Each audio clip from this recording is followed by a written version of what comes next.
भिन्नताएं हैं उसके बारे में मैं आपको कुछ बताना चाहूँगा। जैसे हम कहते हैं बीमारी है, तो बीमारी किसी को भी हो सकती है। तो क्या इस तरह से क्या नशे की लत, नशे की बीमारी किसी को भी हो सकती है? इसका जवाब है हाँ। नशा जो है, जब हम नशा करते हैं तो हम नशा करते हैं, हमारे पेट में जाता है, हम मतलब अलग अलग प्रकार के नशे होते हैं। कोई स्मार्ट करता है, नाक से लेता है, कोई अगर हम ड्रिंक्स की बात करें, अल्कोहल की बात करें, शराब की बात करें, तो हम पी के लेते हैं। और भी बहुत सारे नशे आते हैं। जिस भी रूप से हम लेते हैं तो सबसे पहले हमारी बॉडी में जाता है, ब्लड में जाता है और खून से सर्कुलेट होकर वो हमारे दिमाग पे जाता है और हमारे दिमाग को अफेक्ट करता है। कैसे अफेक्ट करता है?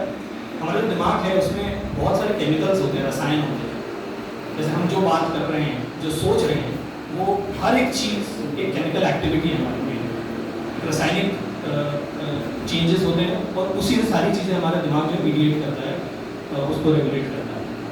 तो जब हम नशा लेते हैं, खून के थ्रू जब ये दिमाग में जाता है तो दिमाग में ऐसी जगहों पे काम करता है जिससे कि रासायनिक जो है चेंजेस होते हैं। जैसे आपने देखा होगा कोई सिगरेट पीता है तो तुरंत 5 मिनट के अंदर जो है उसको किक आता है, उसको इफेक्ट आने लगता है। शराब का 1 घंटे बाद या आधे घंटे बाद होता है। ऐसे अलग अलग नशों का अलग अलग तरीके से दिमाग पे असर होता है। और हर चीज़, हमारा पूरा शरीर जो है वो हमारे दिमाग से जुड़ा हुआ है। अगर हम यहाँ पे हाथ में एक स्विच बोलते हैं तो भी वो एक नस के थ्रू हमारे दिमाग में जाती है।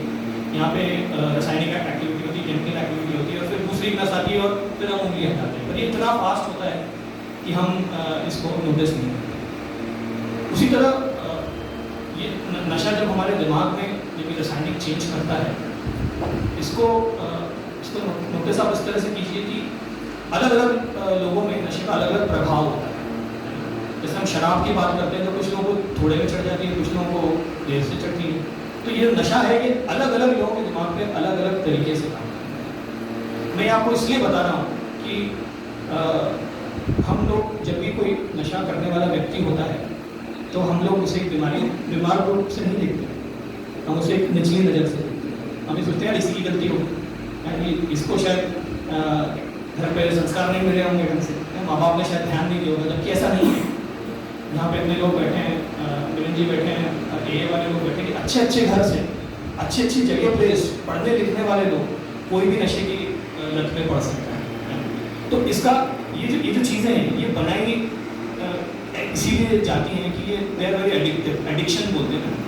उसलिए बोलते हैं कि ये पकड़ लेता है आपके दिमाग को और ये दिमाग पे रासायनिक गड़बड़ियों के थ्रू ऐसा असर करता है कि आपको जकड़ देता है।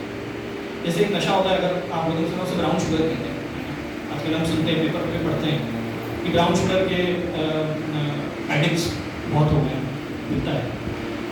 तो ब्राउन शुगर का लोग कहते हैं जो एक बार ब्राउन शुगर ले लेता है उसकी दुनिया हमेशा के लिए बदल जाती है। वो क्यों होता है? क्योंकि हमारे दिमाग में डोपामिन नाम का केमिकल होता है और उसको इतनी तीव्रता से अफेक्ट करता है कि आपकी दुनिया कभी सेफ नहीं रहती। जितने लोग नशा करते हैं, अगर कुछ समय से कर रहे हैं तो they all want to quit. हर व्यक्ति, अधिकतर व्यक्ति, मैं मानूंगा कि 60 से 70% जो लोग हम देखते हैं उनको मालूम है कि नशा खराब है। तो फिर ये सवाल उठता है कि जब हमें पता है ये खराब है तो फिर करते क्यों हैं लोग? तो इसके हमें मूलतः इस पर जाना पड़ेगा कि कोई भी व्यक्ति जिसे पता है कि नशा खराब है वो नशा करता क्यों है। अगर हम इसकी डिटेल्स में जब हम जाते हैं, अगर हम मरीज देखते हैं, हम उसके कारण ना बहुत ज़्यादा नहीं, 3-4 ही निकल के आते हैं।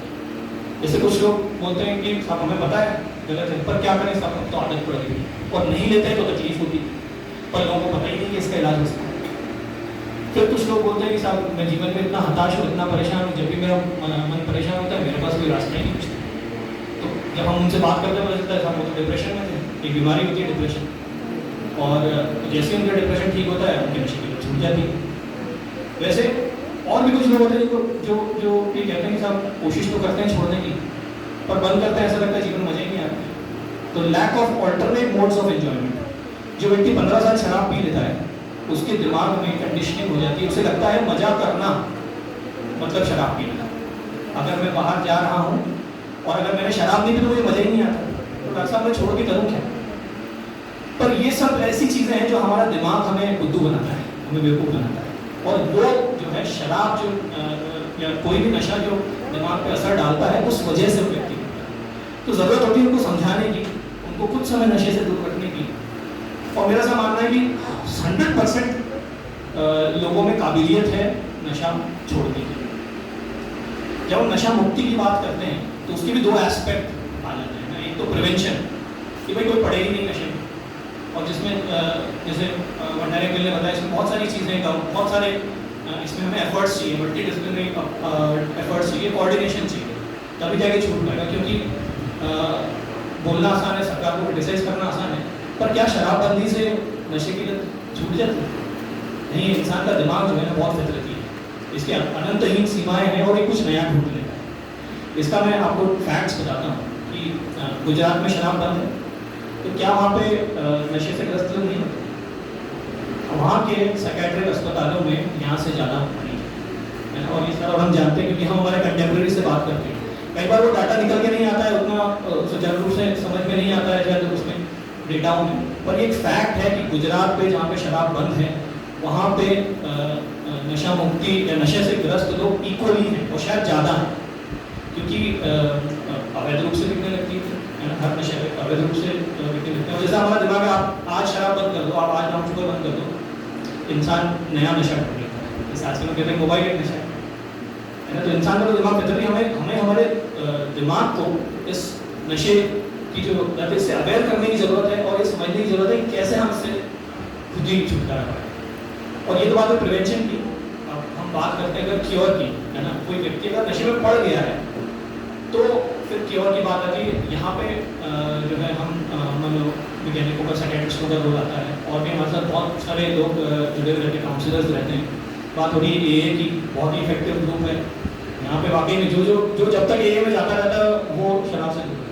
एक बहुत बढ़िया फैक्ट है कि जो लोग पहले से नशे में ग्रस्त थे उन्होंने छोड़ी, 8 साल 10 साल रिकवरी के लोग रहते हैं, वो एक दूसरे को एनकरेज करते हैं। तो एक बहुत बढ़िया मॉडल है जो एक ऑल्टरनेट बन के हमारे सामने है। और इसमें हम लोग यही समझ पाए हैं इतने लोगों से बात करके, इतने मरीजों को देख के, कि कोई भी एक सिंगल मास्टर स्ट्रोक नहीं है कि आप ये कर दो बंद हो जाएगा, आप ये कर दो बंद हो जाएगा। आपको हर चीज़ में थोड़ा थोड़ा, मतलब हर जगह से, हर फील्ड से आपको सपोर्ट चाहिए, तभी ये हो पाएगा। जब हम बात करते हैं क्योर की, हम जैसे बोल रहे हैं इसको अगर हो गया है तो फिर हम कैसे करें? हमसे लोग आगे पूछते हैं, साहब आप इलाज तो कर रहे हो, पर ये कब तक ठीक हो जाएगा, कब तक छूट जाएगा नशा? हम कहते हैं इसका जवाब है life time, and it's a life time approach. आप एक मानसिकता है, नशा मुक्ति एक मानसिकता है, एक इलाज नहीं। तो इस मानसिकता को समझना जो नशा कर रहा है उसके लिए तो जरूरी है ही है, पर उसके साथ वाले लोग, आसपास के लोग, समाज के हर वर्ग के लोगों के लिए इसको समझना है। अधिकतर लोग इसीलिए भी नहीं आते हैं यार लोग क्या हो रहे हैं। कुछ लोग ऐसे इनको पता ही नहीं है साहब इसका इलाज भी होता है, जबकि होता है। और इस हमारे मतलब इसके जो क्योर रेट्स हैं जिसकी हम बात करते हैं, दे आर वेरी गुड। मतलब हमारे पास मरीज आता है 40 से 50% रिकवरी रेट, पर बहुत सारे लोग आते हैं नहीं। हमारा जो मतलब अप्रोच है वो शायद अभी तक सिर्फ 5% लोगों तक ही है, 10% लोगों तक ही। तो इसीलिए यहाँ पे समाज के रूप में हमारा जो है बहुत बड़ा रोल है, हर व्यक्ति का रोल है कि अगर हमें कोई नशे से ग्रस्त व्यक्ति दिखता है तो सबसे पहले तो हम उसे जज ना करें। हर व्यक्ति की अपनी कंडीशंस होती हैं, हर व्यक्ति के अपने हालात होते हैं।